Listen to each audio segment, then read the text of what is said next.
अब सभी को पता है कि सीटेट का एग्जाम जो 7-8 फरवरी को कराया गया था उसकी फाइनली ऑफिशियल आंसर की जारी कर दी गई थी। लेकिन अब क्या जो आपका आंसर की जारी किया गया है उसमें कुछ परिवर्तन किया जाएगा या नहीं किया जाएगा, क्योंकि अगर हम लोग बात करें यहाँ पे चैलेंज को लेकर के,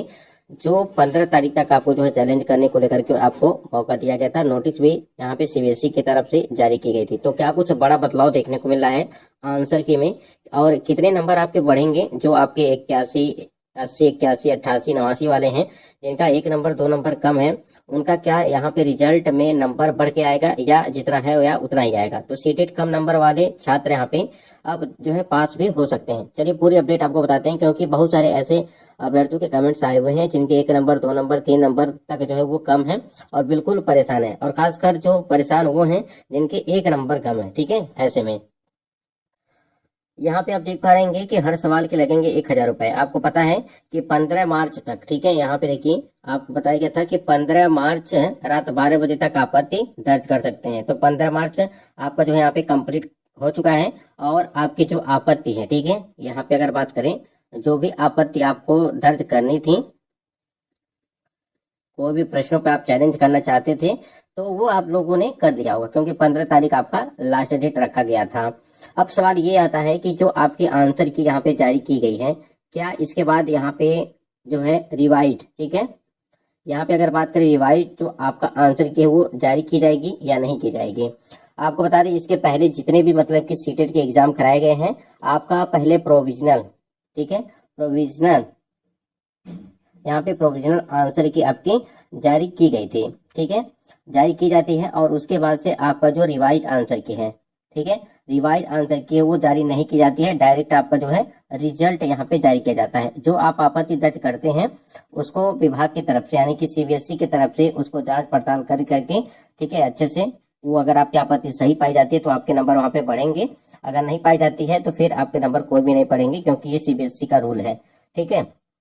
और उसके बाद से तो प्रोविजनल आंसर की जारी होने के बाद डायरेक्ट आपका जो आंसर यहाँ पे रिजल्ट आपका जारी कर दिया जाता है, ना कि आपका कोई रिवाइज आंसर की जारी की जाती है। अगर नंबर मतलब कि बढ़ने लायक रहेगा तो वो नंबर बढ़ा करके ही देते हैं रिजल्ट में, ठीक है, अन्यथा कोई भी नंबर वहां पे बढ़ने वाला नहीं है। अब कुछ लोगों का यहाँ पे ये था कि नॉर्मलाइजेशन को लेकर के, क्योंकि 7 और 8 फरवरी को 2 दिन परीक्षा कराई गई थी, तो यहाँ पे कोई भी नॉर्मलाइजेशन नहीं होगा और यहाँ पर भी आपके कोई भी नंबर नहीं बढ़ेंगे। ठीक है, अब सवाल ये आता है कि नंबर बढ़ेंगे तो कितने नंबर तक बढ़ेंगे। ठीक है, सबसे पहले यहाँ पे ध्यान दीजिए,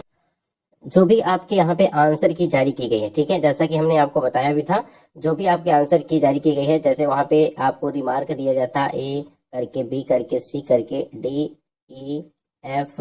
और यहाँ पे जेड करके था। ठीक है, इस प्रकार से चीजें यहाँ पे आपको दी गई थी आंसर की के नीचे। ठीक है, ऐसे में अगर आपका जेड मतलब कि आपके आंसर की में लिखा हुआ है तो आपके आल मतलब कि सभी ऑप्शंस जो है वो सही है, और इस पे जो है आपको नंबर मिलेंगे, और ये नंबर आपको बोनस के तौर पर यहाँ पे दिए जाएंगे। ठीक है, यहाँ पे, ठीक है, तो आपने देखा होगा कि मैथ और साइंस में अगर बात करें, यहाँ पे मैथ और साइंस की बात करें तो वहां पे लगभग 3 नंबर यहाँ पे बोनस आपको मिला है। अब ऐसे में क्या है कि मान लीजिए कोई जनरल का कैंडिडेट है, ठीक है ना, जनरल के लिए आपको पता है कि 90 नंबर पासिंग है, तो यहाँ पे अगर उनका 90 नंबर चाहिए, ठीक है, पासिंग नंबर तो ये है, लेकिन अगर उनका यहाँ पे 88 है, 89 है, ठीक है, तो ऐसे में 1 नंबर 2 नंबर, ठीक है, यहाँ पे 87, 88, 89 है, ठीक है, तो ऐसे में ये क्वालिफाई हो जाएंगे। मैथ और साइंस की हम बात करें, क्योंकि वहां पे 3 नंबर का जो है यहाँ पे बोनस अंक आपको देखने को मिलेगा। बाकी अगर हो सकता है कि किसी कोई प्रश्न और भी ऐसा हो, विवादित प्रश्न हो, ठीक है, तो उसपे भी आपको 1 नंबर मिल सकता है। तो यहाँ पे कहने का मतलब ये है कि अगर आपके 1 नंबर 2 नंबर 3 नंबर तक अगर कम है, ठीक है, मैथ और साइंस की बात करें, तो वहां पे आप बिल्कुल आपको चैलेंज करने की जरूरत नहीं थी। अगर आपने कर दिया है तब बात अलग की बात है, लेकिन आपको ऐसे भी यहाँ पे 3 नंबर का बोनस अंक वो देखने को मिलेगा। इसी प्रकार से आपका ओबीसी वाले कैंडिडेट हो गए, या अगर बात करें एससी के कैंडिडेट, एसटी कैंडिडेट या ईडब्ल्यूएस के कैंडिडेट हो गए, यहाँ पे आपको 82 नंबर चाहिए। ठीक है, तो 82 में अगर कोई कैंडिडेट का अगर मान लीजिए यहाँ पे 78 है, 79 है, 80 है, ठीक है, या 81 है, तो ऐसे में 2 से 3 नंबर अगर यहाँ पर भी चीजें हैं तो आपको यहाँ पर भी फायदा आपको मिल जाएगा, बोनस के तौर पर आपका रिजल्ट यहाँ पे जारी कर दिया जाएगा। तो ऐसे में आपको क्वालिफाई से सिर्फ मतलब है, और आपको पता है कि बहुत मतलब कि कम आपका रिजल्ट बनता है। लगभग मान के चलिए कि 15 लाख है अगर कोई, ठीक है, 15 लाख में सिर्फ आपका 1,20,000, 1,23,000, ठीक है, इस प्रकार से आपके रिजल्ट जो है देखने को मिलते हैं। तो ऐसे में आपको जो यहाँ पे थोड़ा सा धैर्य बना करके रखना है, और अगर इस प्रकार से ऐसी चीजें हैं जहाँ पे 1 नंबर 2 नंबर कम है तो वहाँ पे आपको फायदा मिलेगा। तो आंसर की आपकी जो है रिवाइज आंसर की वो नहीं आने वाली है। आपत्ति आपने जो भी दर्ज किया हुआ है, चैलेंज जो भी आपने किया हुआ है, वो आपको जो है देखा जाएगा। अगर आपका सही पाया जाएगा तो आपके नंबर बढ़ेंगे, नहीं सही पाया जाएगा तो नंबर नहीं बढ़ेंगे, और डायरेक्ट आपको जो है वहाँ पे आपका रिजल्ट वो शो किया जाएगा, यानी कि डिजी लॉकर से आपका रिजल्ट जो है वहाँ पे देखने को आपको मिलेगा। तो ऐसे में जिनका 1 नंबर 2 नंबर कम है वो पास हो सकते हैं। लेकिन आप सभी के बहुत सारे ऐसे कमेंट्स भी आए हुए थे कि आंसर की में बहुत सारा जो है गलत है, ठीक है,